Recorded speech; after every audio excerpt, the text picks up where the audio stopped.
लंबे समय से हम इंसान मंगल ग्रह पर मानव बस्ती बसाने की तैयारी में लगे हुए हैं। 2008 से पहले यह रफ्तार काफी ज्यादा धीमी थी और उस समय वैज्ञानिकों का अनुमान था कि हम मंगल ग्रह पर पहली मानव बस्ती 2050 या उसके बाद ही बना पाएंगे।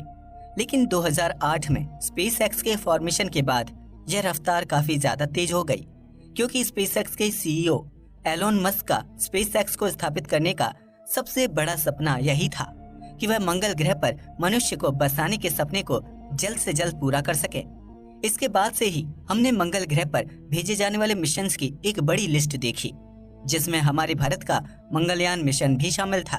दुनिया भर की स्पेस एजेंसीज की मंगल ग्रह में बढ़ती रुचि और नई बनाई जा रही रॉकेट टेक्नोलॉजीज को देखते हुए वैज्ञानिकों का अनुमान है कि अब हम पहली मानव कॉलोनी 2030 तक मंगल ग्रह पर बना लेंगे। पर मंगल ग्रह पर मानव बस्ती बसाना इतना आसान भी नहीं है। उससे पहले हमें कई सारे चैलेंजेस को पूरा करना होगा, जिसमें सबसे बड़ा चैलेंज होगा किसी दूसरे प्लेनेट पर रहने वाले लोगों को अपने खाने के लिए फल और सब्जियों को उगाना। वैसे पृथ्वीवासियों के लिए खेती करना काफी ज्यादा आसान है, पर मंगल ग्रह की मिट्टी हमारी पृथ्वी की मिट्टी से काफी ज्यादा अलग है। इसलिए आज का हमारा सवाल है कि क्या हम मंगल ग्रह पर पृथ्वी की तरह पेड़ पौधे उगाकर खेती कर सकते हैं। एलोन मस्क की स्पेस एक्स कंपनी लगातार मंगल ग्रह पर फ्यूचर ह्यूमन कॉलोनीज के लिए प्रयोग होने वाली टेक्नोलॉजीज और मंगल ग्रह तक जाने वाले रॉकेट पर काम कर रही है। अभी स्पेस एक्स एक ऐसी रॉकेट पर काम कर रही है जिसकी मदद से 100 से ज्यादा लोगों को एक ही बारी में काफी ज्यादा सामान के साथ मंगल ग्रह तक पहुंचाया जा सकता है। इस रॉकेट का नाम स्टारशिप रखा गया है। वैसे यह रॉकेट सफल होता हुआ दिख रहा है, क्योंकि इसके कुछ टेस्ट सफल रहे हैं, पर अभी भी इस रॉकेट पर काफी ज्यादा काम होना बाकी है। स्पेस एक्स की योजना सबसे पहले मंगल ग्रह तक पहुंचने और फिर वहां एक सेल्फ सस्टेनेबल मार्शियन बेस बनाने की है। पर अगर स्पेस एक्स सफलतापूर्वक मंगल ग्रह पर पहुंच भी जाता है तो वहां एक सेल्फ सस्टेनेबल कॉलोनी बनाने में सबसे बड़ी समस्या वहां एक स्टेबल फूड सप्लाई बनाने की होगी, क्योंकि पृथ्वी से मंगल ग्रह पर किसी भी रीसप्लाई मिशन को अंजाम देने में बेहद ही ज्यादा खर्च और कम से कम 7 महीनों का समय लगेगा। ऐसे में वहां रहने वाले एस्ट्रोनॉट्स के लिए बार बार फूड्स और दूसरे रिसोर्सेज के लिए रीसप्लाई मिशंस को अंजाम देना बेहद ही ज्यादा खर्चीला होगा, जो कि संभव नहीं है। ऐसे में अगर हमें मंगल ग्रह पर लंबे समय तक रहना है और वहां एक सेल्फ सस्टेनेबल और सफिशिएंट मार्स कॉलोनी बसानी है, तो हमें अपने लिए जरूरी फूड खेती के जरिए मंगल ग्रह पर ही पैदा करना होगा।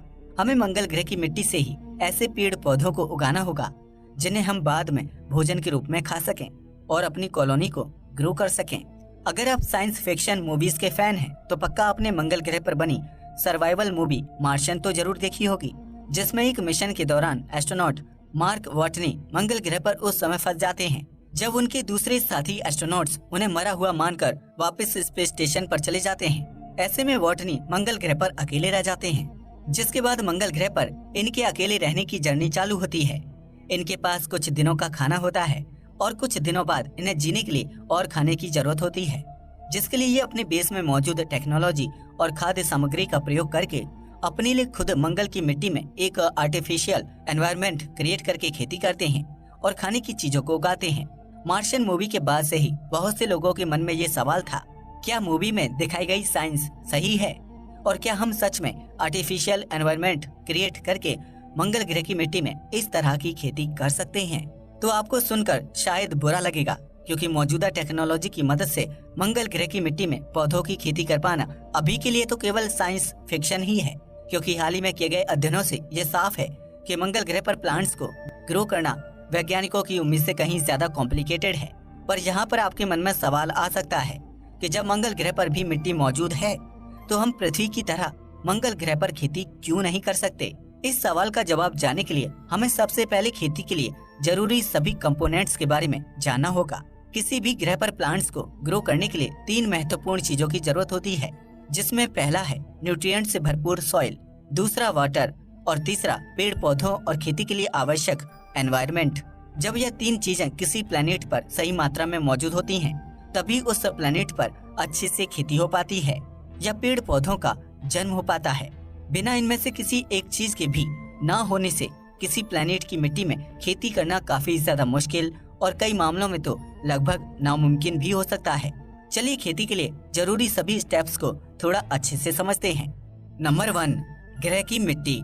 जब किसी ग्रह की मिट्टी में खेती करने की बात आती है तो सबसे पहले उस ग्रह की मिट्टी पर ही रिसर्च की जाती है और देखा जाता है कि क्या उस ग्रह की मिट्टी इस लायक है कि उसमें पृथ्वी की तरह पेड़ पौधों को उगाकर खेती की जा सके।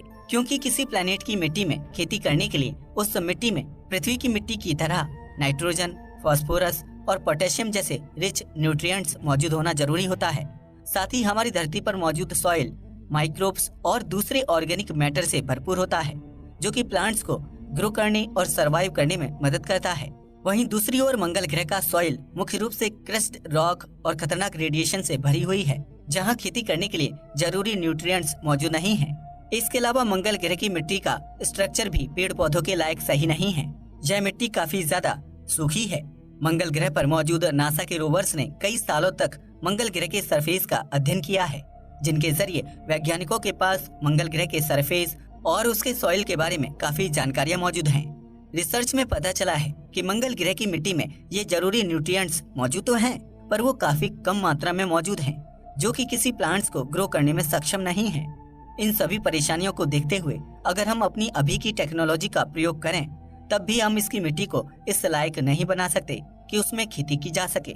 नंबर 2, पेड़ पौधों और खेती के लिए आवश्यक पानी। पृथ्वी पर मौजूद किसी भी अन्य जीवन की तरह हम मनुष्य को भी जीने के लिए पानी की आवश्यकता होती है, और अगर हमें मंगल ग्रह पर इंसानों को भेजना है तो उन्हें पीने के लिए भी पानी की आवश्यकता जरूर होगी। और जैसा कि हम जानते हैं कि पेड़ पौधों को भी ग्रो करने के लिए हम इंसानों की तरह ही पानी की आवश्यकता होती है। बिना पानी के खेती कर पाना या पेड़ पौधों का उग पाना लगभग असंभव है। और जैसा कि हम जानते हैं कि मंगल ग्रह पर पृथ्वी की तरह पानी मौजूद नहीं है। मंगल ग्रह पर मौजूद रोवर्स और ऑर्बिटर्स द्वारा जुटाई गई जानकारियों के अनुसार मंगल ग्रह पर वाटर केवल आइस के रूप में इसके पोल्स और कुछ जगहों पर इसके सरफेस के नीचे मौजूद है, लेकिन इसे निकालकर लिक्विड फॉर्म में प्यूरिफाई करके प्रयोग करना काफी ज्यादा मुश्किल है और इसमें हमें काफी ज्यादा ऊर्जा की भी आवश्यकता होगी, जिसमें शुरुआती खर्च भी काफी ज्यादा होगा। इसके बाद हमें पीने के लिए तो पानी मिल सकता है, पर यह उम्मीद नहीं है कि इस पानी के प्रयोग करने के बावजूद हम मंगल ग्रह की मिट्टी में खेती कर भी पाएंगे या नहीं। इसके अलावा मंगल ग्रह की ग्रेविटी भी पेड़ पौधों की ग्रोथ को होने से रोक सकती है, क्योंकि मंगल ग्रह की ग्रेविटी हमारी पृथ्वी की तुलना में काफी ज्यादा कम है, जिसके कारण मंगल ग्रह पर अगर हम किसी तरह पेड़ पौधे उगाने में कामयाब हो भी जाते हैं, तब भी शायद मंगल ग्रह की कम ग्रेविटी के चलते ही यह पेड़ पौधे इतने ज्यादा स्ट्रॉन्ग नहीं हो पाएंगे, और शायद कम ग्रेविटी के चलते मंगल ग्रह पर यह पेड़ पौधे उग ही ना पाएं, क्योंकि पेड़ पौधों पर ग्रेविटी का असर काफी ज्यादा देखा जाता है। नंबर 3, पेड़ पौधे और खेती के लिए आवश्यक वातावरण। किसी ग्रह पर पेड़ पौधों के होने के लिए एक अच्छा वातावरण मौजूद होना काफी ज्यादा आवश्यक हो जाता है, क्योंकि वातावरण से ही पेड़ पौधे CO2 गैस को लेकर ऑक्सीजन जैसी गैस में बदल पाते हैं। इस प्रक्रिया को हम फोटोसिंथेसिस कहते हैं, और इस दौरान हमें सनलाइट और CO2 की जरूरत होती है, और बिना अच्छे वातावरण के किसी ग्रह पर पेड़ पौधों का हो पाना लगभग नामुमकिन होता है। वैसे इस मामले में आप शायद मंगल ग्रह को लकी मान सकते हैं, क्योंकि मंगल ग्रह का एटमॉस्फेयर करीब 95% CO2 से मिलकर बना हुआ है। ऐसे में पेड़ पौधों के लिए यहाँ भरपूर CO2 मौजूद है। पर मंगल ग्रह हमारी धरती के ऑर्बिट की तुलना में करीब 1.5 गुना विशाल ऑर्बिट में हमारी सूर्य का चक्कर लगाता है, जिसकी वजह से मंगल ग्रह को हमारे सूर्य की तुलना में केवल आधी ही सनलाइट मिल पाती है।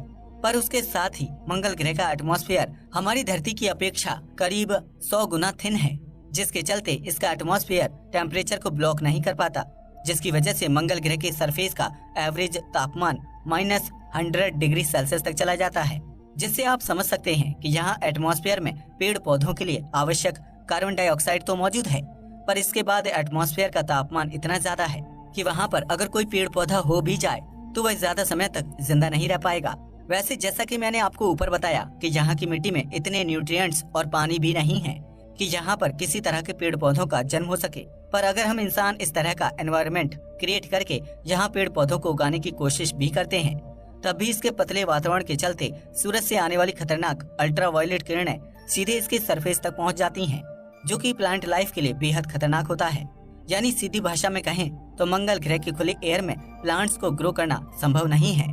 इसलिए हमें मंगल ग्रह पर पेड़ पौधों को उगाने के लिए एक बंद आर्टिफिशियल एनवायरनमेंट क्रिएट करना होगा, जहाँ पर हमें मिट्टी पानी से लेकर वातावरण भी खुद ही बनाना होगा, और तभी हम यहाँ पर पेड़ पौधों को उगा सकते हैं, क्योंकि इसके बिना मंगल ग्रह पर पेड़ पौधों को उगा पाना लगभग नामुमकिन है।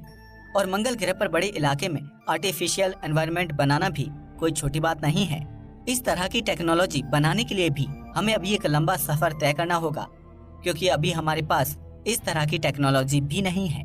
आज के लिए बस इतना ही। वीडियो पसंद आया हो तो इसे लाइक और शेयर करें, साथ ही चैनल को भी सब्सक्राइब करें। जय हिंद दोस्तों।